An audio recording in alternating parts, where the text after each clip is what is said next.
خواتین و حضرات السلام علیکم۔ میرے لیے اور آپ سب کے لیے اور سارے پاکستان کے لیے بڑی اہم بات ہے کہ بچیوں کی تعلیم جو ہے وہ لڑکوں سے پیچھے رہ رہی ہے پاکستان میں۔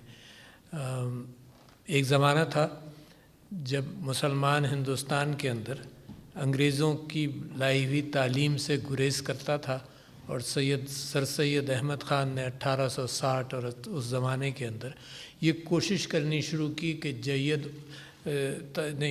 جدید علم کے لیے مسلمان پیچھے اس کو رہنا نہیں چاہیے۔ بڑی کوشش کی انہوں نے 30-40 سال، تو مسلمان اس پر آہستہ آہستہ راضی ہوئے کہ کرنٹ سائنس اور ایجوکیشن کے اندر مسلمان بھی حصہ لیں۔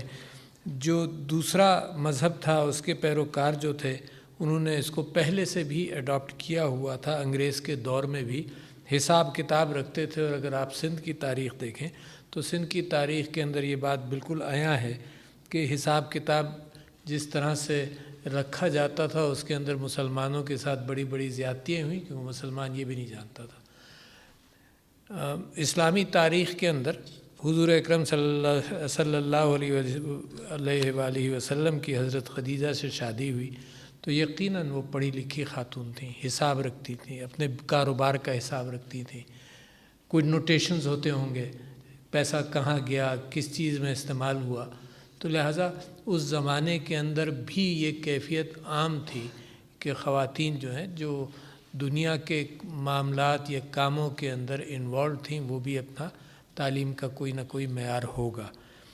کلچر کے اندر اس بات کا امکان ہے کہ اس کا ریزسٹنس ہو، اور یہ کلچر پاکستان کے اندر بلا وجہ میں سمجھتا ہوں کہ علماء کو اس کے اندر سمجھا جاتا ہے کہ کوئی ریزسٹنس ہے۔ میں نے کبھی آج تک یہ بات نہیں سنی کہ علماء بچوں کی تعلیم کے معاملے میں کبھی بھی ریزسٹنٹ رہے، کبھی بھی نہیں۔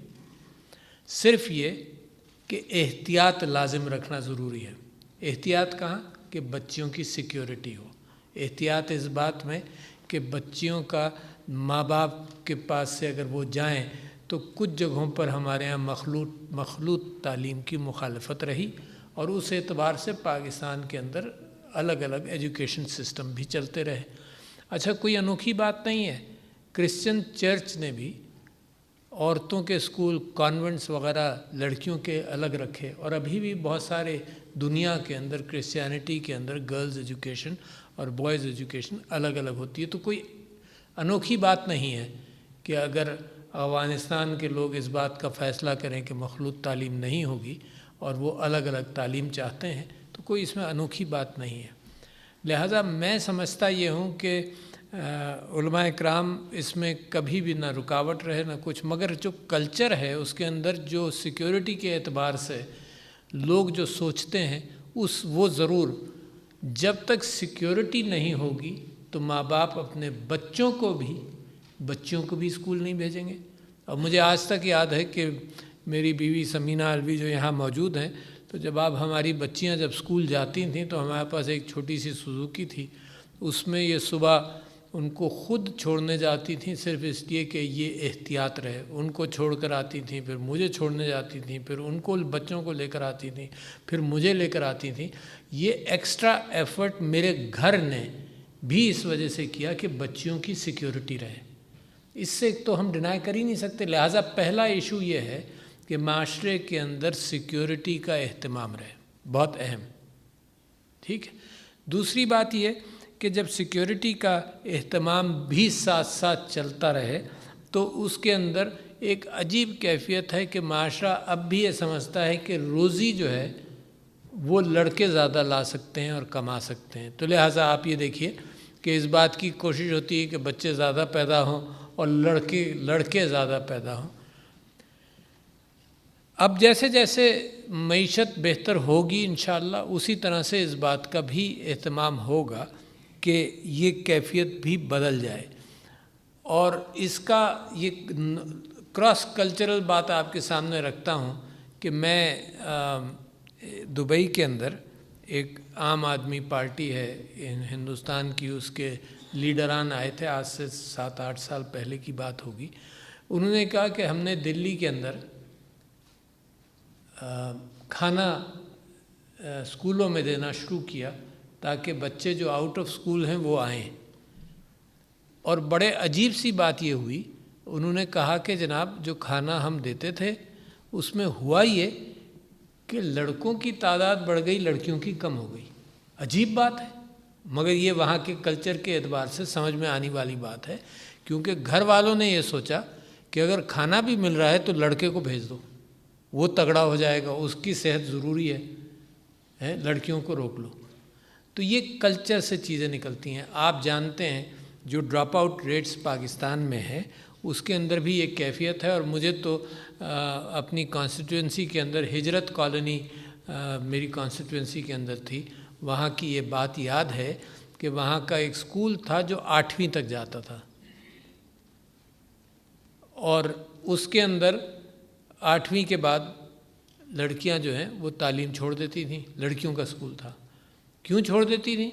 کیونکہ صرف یہ کالونی جو ہے ایک پاکستان وہ ریلوے لائن کے ایک طرف یہ ہے اور دوسری طرف چندری گڑھ روڈ ہے، تو صرف ریلوے لائن پار کر کے لوگ اپنی بچیوں کو اکراس بھیجنے میں گھبراتے تھے. تو وہ 8ویں کے بعد لڑکیاں گھر بیٹھ جاتی تھیں. تو سمینہ علوی نے کوشش یہ کی کہ 8ویں سے وہ میٹرک تک جائے اور پھر وہ انٹرمیڈیٹ تک جائے، تاکہ بچیاں دیکھو نا وہاں کے خاندان صرف اس گھبراہٹ کے اندر کہ کون لے جائے گا کون چھوڑے گا، سیکیورٹی کا معاملہ ہے. تو انہوں نے اسی گرلز اسکول کو جو 8ویں تک تھا وہ میٹرک تک ہوا اور پھر انٹرمیڈیٹ تک ہو گیا، تو وہ ساری بچیوں کی تعلیم جاری رہی. تو ایک تو میں سمجھتا ہوں کہ اس حساسیت کو مد نظر رکھتے ہوئے حکومت اسی طرح سے وسائل کا اہتمام کرتی رہے، اور جہاں لوگ کو ایجوکیشن نہیں چاہتے یقیناً وہاں پہ کو ایجوکیشن نہ ہو، باقی حکومت اپنا فیصلہ کرتی جائے. اسی معنی کر کے یہ موضوع نہیں ہے آج.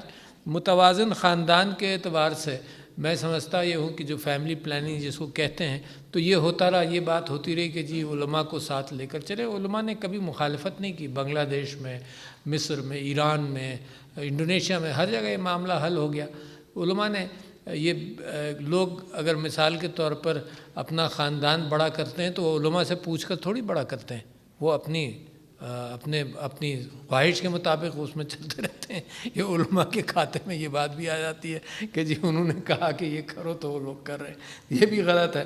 تو لہٰذا میں یہ سمجھتا ہوں کہ بڑی اہم بات پہلی میٹنگ جو ہوئی تھی قبلہ ایا صاحب آپ کو یاد ہوگا یہاں پر، جس کے اندر ہم نے منسٹر آف ایجوکیشن کو بھی بلایا تھا اور علماء اور مشائخ کے ساتھ. ہم چاہتے تھے کہ پاکستان کے اندر جو میری ذاتی خواہش بھی ہے اور جو میں اہمیت دیتا ہوں وہ یہ کہ مساجد کا، پیش امام حضرات کا، علماء کا اور مشائخ کا بہت بڑا رول ہے معاشرے کے اندر، جو شاید اب تک کسی حد تک اگنور ہوا. میں سمجھتا ہوں صحت میں رول ہے. صحت کے حوالے سے دیکھیے کووڈ کے اندر جو علماء نے کوآپریشن دکھایا اس کی وجہ سے پاکستان بچ گیا بہت ساری. تو لہٰذا صحت کے اندر انہوں نے بہت بڑا رول پلے کیا. اس طرح سے مسلسل ڈائبٹیز ہے، موٹاپا ہے جس کی وجہ سے بیماریاں آتی ہیں. تو لہٰذا مسجد جو ہے وہ اینکر اسلامی معاشرے کا تھا اور ہم چاہتے ہیں کہ رہے. اس میں یقیناً وہ ریچولز بھی موجود ہیں جس میں نماز پڑھانا سکھانا اور قرآن سکھانا یہ سب اپنی جگہ پر، اس کے ساتھ ساتھ زندگی کے خرابیوں سے لوگوں کو آگاہ کرنا. اور اللہ کا فضل ہے کہ آپ نے اور مفتی زبیر صاحب یہاں تشریف فرما ہے کہ آپ لوگوں نے یہ طے کیا کہ جو جمعے کے خطبات ہیں ان کی کوئی کتابچہ بنا لیں تاکہ پیش امام حضرات کے پاس وہ کتابچے موجود ہوں تاکہ ذخیرہ اور ریسرچ موجود رہے. پھر اگر حکومت کبھی کبھی محسوس کرتی ہے، جیسے پچھلے دنوں سیالکوٹ کا واقعہ ہوا، تو حکومت نے بھی محسوس کیا کہ اس سلسلے میں معاشرے کو تلقین کرنی پڑے گی، اسلامی تاریخ کے اعتبار سے کرنی پڑے گی. تو اس میں علماء کو جہاں پر علماء کو کہا جا سکتا ہے کہ بھئی ان چند ہفتوں میں کیونکہ قوم جو ہے وہ ایک ہی موضوع پر گفتگو کر رہی ہے، تو لہٰذا مساجد کے اندر بھی اس چیز کو ایڈریس کیا جائے. اسی اعتبار سے جو میں آپ سے ذکر کر رہا تھا کہ شفقت محمود صاحب بھی موجود تھے اور لاء منسٹری کے لوگ بھی موجود تھے، اس میں علماء نے ایک پروپوزل دیا تھا. انہوں نے کہا تھا کہ بیشتر مساجد جہاں پر مدارس نہیں ہیں وہ کم سے کم فجر سے لے کر ظہر تک خالی ہیں، تیار ہیں. اگر گورنمنٹ کوئی اہتمام یہ کرنا چاہے کہ آؤٹ آف اسکول چلڈرن کی تعلیم کا کچھ اہتمام اگر مساجد میں ہو جائے تو فبیہا، اس سے اچھی کیا بات ہو سکتی ہے؟ تو میں سمجھتا ہوں کہ آؤٹ آف اسکول چلڈرن کی تعداد اچھی خاصی، کچھ لوگ 1.5 کروڑ، کچھ 2 کروڑ، مگر اچھی خاصی تعداد ہے، اور انفراسٹرکچر مساجد کا موجود ہے۔ اور صرف یہی نہیں بلکہ اس کے ساتھ ایک اور بات بھی یہ ہوئی کہ اسٹائپنڈ جو ہے وہ کے پی کے اندر اور پنجاب کے اندر پیش امام جہاں بھی جمعہ کا خطبہ ہوتا ہے، جمعہ کی نماز ہوتی ہے، ان کو اب اسٹائپنڈ بھی ملنا شروع ہو گیا ہے۔ تو لہٰذا اس اسٹائپنڈ کے ساتھ یہ کتنی اچھی ذمہ داری ہوگی جو سوسائٹی اور آبادی اور گاؤں اپنے پیش امام کے ساتھ یا ان لوگوں کے ساتھ وہاں اہتمام کر لے کہ تعلیم ہی بنیاد ہے ترقی کی۔ ایمان اپنی جگہ اہمیت ہے، ہر چیز کے اوپر ایمان ہونا مسلمان کے لیے بنیاد، مگر اس کے ساتھ ساتھ پھر دنیا کے اندر تو اللہ کا ایک نظام ہے نا کہ جو دنیا چلا سکتا ہے وہ دنیا چلائے گا۔ صرف ایمان پر دنیا نہیں چلے گی، مگر ایمان اور علم کے ساتھ مل کر دنیا چلے گی۔ لہٰذا وہ تعلیم کی جو ضرورت ہے اس کو کبھی مسلمان جب پیچھے چھوڑے گا تو پیچھے ہی رہ جائے گا۔ پھر صرف اکیلے ایمان کے اوپر دنیا کوئی بات کسی کی سنتی ہے؟ کسی کی بات نہیں سنتی۔ آپ 1000 باتیں کرتے رہیے کہ یہ حق ہے اور یہ انصاف ہے، دنیا نہیں سنتی، کیونکہ آپ کے پاس طاقت بھی نہیں ہے وہ بات کرنے کی، آپ کے پاس تجارتی ذخائر بھی نہیں ہے کہ آپ اپنے پیروں پر کھڑا ہو کر انسسٹ کر کے کہیں کہ جی یہ کرنا چاہیے، یہ انصاف ہے، یہ انصاف نہیں ہے۔ دنیا آپ کو جس طرح سے ٹریٹ کر رہی ہے آپ کو خود اندازہ ہو گیا کہ جب وہ بمباری کرتی رہی افغانستان کے اندر، جب برا حال رہا تو کوئی فکر نہیں تھی، کوئی عورت کی بات نہیں تھی، کوئی عورت کے حجاب کی اور کپڑوں کی بات ہی نہیں تھی، کوئی عورت کے بچوں کی بات نہیں تھی۔ جیسے ہی ہٹیں ویسے ہی سب سے بڑی پرائرٹی یہی بن گئی کہ جناب یہ کہ عورت کی تعلیم، اور وہاں پر بھی انہوں نے بھی بڑا مثبت بات کی، انہوں نے کہا جی ہم صرف یہ چاہتے ہیں کہ مخلوط تعلیم نہ ہو، ورنہ ہم چاہتے ہیں کہ تعلیم ہو۔ اور عجیب دنیا ہے، مطلب ہمیں کہتے ہیں ہیومن رائٹس، لوگ ڈوبتے رہے، آج 26 لوگ ریفیوجیز جناب میڈیٹرینین میں لیبین ریفیوجیز ڈوبے، پوپ نے بھی کہہ دیا کہ تمہارے یہ جو بحریہ روم ہے یہ جناب قبرستان بن گیا ہے لوگوں کا۔ تو لہٰذا ان کی مورالٹیز میں بڑی ہپوکریسی ہے، ان کی نصیحتوں کے اندر، ہیومن رائٹس کے اندر بڑی ہپوکریسی ہے۔ ہمیں دنیا کی فکر نہیں ہے، ہمیں اپنی فکر ہے، ہمیں اپنا امیج ٹھیک نہیں کرنا دنیا کے آگے، دنیا جو مرضی آئے کہتی رہے، ہمیں اپنی ضرورت ہے کہ سب کی تعلیم یکساں ہو۔ اور اس کے اندر میں آپ کو کچھ چیزیں اور بتا دوں جو بڑی اہم ہیں، جس کے اندر کبھی کبھی کیا فروغ دینے کی کوشش کی جا رہی ہے۔ 32% لڑکیاں پرائمری اسکول ایج کی اسکولوں کے باہر ہیں، 21% لڑکے، تو ان لڑکوں کے مقابلے میں تقریباً 1.5 گنا لڑکیاں اسکول کے باہر ہیں۔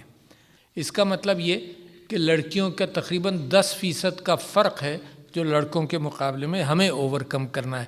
ہم تو چاہتے ہیں لڑکے لڑکیاں سبھی اسکول میں ہوں، مگر میں صرف فرق بتا رہا ہوں کہ کتنا ہے۔ اور صرف 13% لڑکیاں جو ہیں وہ 9ویں کلاس تک اسکول میں رہتی ہیں، 13%۔ اچھا یہ انصاف نہیں ہے معاشرے کے اندر، صرف 13%، جبکہ اب اس بات کا امکان ہے کہ لڑکیاں گھر بیٹھے بیٹھے بھی انٹرنیٹ کے ذریعے تجارت، اپنا گھر کی کڑھائی، گھر کی سلائی کرتے ہوئے اپنا روزی کما سکیں۔ تو بے انتہا ضروری ہے اس بات کا۔ اب اس کو کیسے کیا؟ حکومت نے یہ اہتمام کیا ہائر ایجوکیشن میں، تو یہ کیا کہ 50,000 اسکالرشپس دیں سالانہ، جس کے اندر 1,42,000 اسکالرشپ دی گئیں، اور اہتمام یہ کیا کہ لڑکیوں اور لڑکوں کی اسکالرشپ برابر ہوگی۔ یہ تو حکومت نے ہائر ایجوکیشن میں کیا۔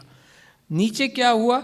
یہ ہوا کہ تعلیم کے لیے بچوں کو اسکول بھیجیں، جو احساس پروگرام ہے اس کے اندر جو غربت کی سطح سے نیچے ہیں، جن کو 3,000 یا 4,000 روپے مہینہ بھی ملتا ہے، ان کو میل نیوٹریشن یعنی ان کی ماں کی صحت کی کمزوری کے لیے جو پیکیجز ہیں وہ بھی دیے جاتے ہیں۔ اس کے ساتھ ساتھ لڑکے کے لیے اور لڑکی کی تعلیم کے لیے اسٹائپنڈ دیا جاتا ہے، یعنی اتنا جو اسکول کی فیس، گورنمنٹ اسکول کی فیس جتنا ہو، اور لڑکی کو 500 روپے زیادہ دیے جاتے ہیں۔ حکومت کا یہ طریقہ کار اپنا رہے ہیں کہ لڑکی کے داخلے پر زیادہ پیسے گھر میں جائیں، تاکہ اس کا انکریجمنٹ ہو کہ گھر کے اندر صرف 10% کا فرق ہے نا، 11% کا فرق ہے. تو میں چاہتا ہوں کہ آپ سمجھ جائیں کہ یہ حکومت اس انداز سے کوشش کر رہی ہے کہ لڑکیوں کو بھی بھیجائے. بہت سے اسکول ہیں جو خیراتی اسکول وغیرہ، وہ بھی اس بات کا اہتمام کرتے ہیں کہ لڑکیوں کی تعلیم کے اندر فیس کم لیں، یا پورے گھر کی ایک ادارہ ہے TCF، اس نے یہ کیا کہ جی پورے پہلے وہ لڑکوں کی بچوں کی الگ الگ 100 روپے لیا کرتے تھے، پھر انہوں نے دیکھا کہ ماں باپ جو ہیں وہ لڑکوں کو بھیج دیتے ہیں، لڑکیوں کو نہیں بھیجتے. تو انہوں نے پھر یہ کیا کہ 100 روپے میں لڑکے لڑکیاں سب مفت 100 روپے دیں، یا جو نہیں دے سکتا وہ نہ دے، مگر اس طرح سے انہوں نے انکریج کیا کہ لڑکیاں بھی تعلیم حاصل کریں. تو میرا اور آپ کا فرض ہے، علماء کا اچھا ہے کہ یہاں پر ہیں اس وجہ سے کہ ان کا پیغام معاشرے کے اندر بڑی اہمیت رکھتا ہے. یہ ہم صرف یہ کوشش کر رہے ہیں کہ جو ملک کی اور دنیا کی پرائرٹیز ہیں وہ معاشرے کے کلچر میں بھی وہ پرائرٹیز بنیں. اگر پرائرٹیز پڑھے لکھوں کی اپنی چلتی رہیں اور یہ پورا معاشرہ تعلیم یافتہ نہیں ہوگا تو پرائرٹیز کامیاب نہیں ہوں گی. لہٰذا میں سمجھتا ہوں کہ بڑی اچھی کاوش رہی. قبلہ ایاز صاحب، میں آپ کا مشکور ہوں. آپ مسلسل ہماری درخواست پر، میری درخواست پر یہ سارے کام علماء اور مشائخ کو ساتھ لے کر چلتے ہیں، اور اس وجہ سے مجھے فخر اس بات کا ہے کہ دنیا اسلام کے اندر کووڈ کے حوالے سے بھی آپ لوگوں نے، علماء مشائخ نے مل کر یہیں اس پریسیڈنسی میں جو SOPs ڈیسائیڈ کیے، تو سب سے پہلی قوم دنیا کی مسلمانوں کے درمیان میں ہم تھے جنہوں نے ہم نے SOPs کی بنیاد پر اپنے مساجد کھولی رکھی. دوسری بات میں صرف آخر میں یہ کہنا چاہتا ہوں کہ اسکل ڈیولپمنٹ بھی ایک ایسی چیز ہے جس میں خواتین کی اسکلز کو بھی ڈیولپ کیا جا رہا ہے. بہت سارے کام وہ گھر میں بیٹھ کر رہ کر سکتی ہے. تھوڑی سی تعلیم، اگر بنیادی تعلیم ہو جائے تو حساب کتاب جو ہے، جس کو ایڈلٹ لٹریسی کہتے ہیں، ایڈلٹ لٹریسی کا مطلب یہ ہوتا ہے کہ حساب کتاب کر لے، 2 × 2 4، 4 × 4 8، اس طرح کے. جب کوئی کاروبار، کوئی خاتون، کوئی عورت جب پیسے لے کر BISP سے جاتی ہے تو بھی اس کو گنتی تو آنی چاہیے نا. تو لہٰذا کتنا ضروری ہے BISP کا ٹوٹل فرنٹیج. دنیا میں یہ سمجھا گیا ہے کہ عورت کے پاس پیسہ جو ہے وہ اس بات کا اندیا ہے کہ وہ احتیاط کے ساتھ خرچ کرے گی، ضائع نہیں کرے گی. تو لہٰذا دنیا کی ساری ایجنسیز جو مائکرو اس میں فائنینسنگ انسٹیٹیوٹس وغیرہ ہیں، وہ اس نتیجے پہنچے کہ عورت کو دیا جائے. مگر عورت تعلیم یافتہ ہوگی تو اس کا اہتمام بھی کر لے گی، گن بھی لے گی پیسوں کو، اور جس انداز سے جائے گا. تو لہٰذا میں آپ سب لوگوں کا مشکور ہوں کہ دوبارہ آپ نے اس بات پر توجہ دلائی، اور آپ کے ذریعے سارے پاکستان کی توجہ اس پر جائے گی کہ علم بے انتہا ضروری، اور علم کے اندر اسلام کے اندر کوئی تفریق نہیں ہے. اسلام وہ واحد مذہب ہے جو آج سے 1400 سال پہلے عورت کو ایمپاور کرنا. یہ نئے الفاظ آ گئے ہیں، بڑے خوش ہوتے ہیں کہ جی مغرب ایمپاورمنٹ کی بات کرتی ہے. اسلام آیا تھا جس نے ایمپاور کیا تھا. وراثت کے اندر مغرب تو پچھلے صدی تک وراثت عورت کو نہیں دیتی تھی. یہ اسلام آیا تھا جس نے ایمپاور کیا. یہ اسلام ہے جس نے عورت کی تعلیم اور عورت کو مقام دیا. تو کہیں ہم پیچھے رہ گئے ہیں، تو لہٰذا ہم کم سے کم اپنے اصل اصولوں تک واپس جائیں. تو شکریہ خواتین و حضرات آپ کا. السلام علیکم.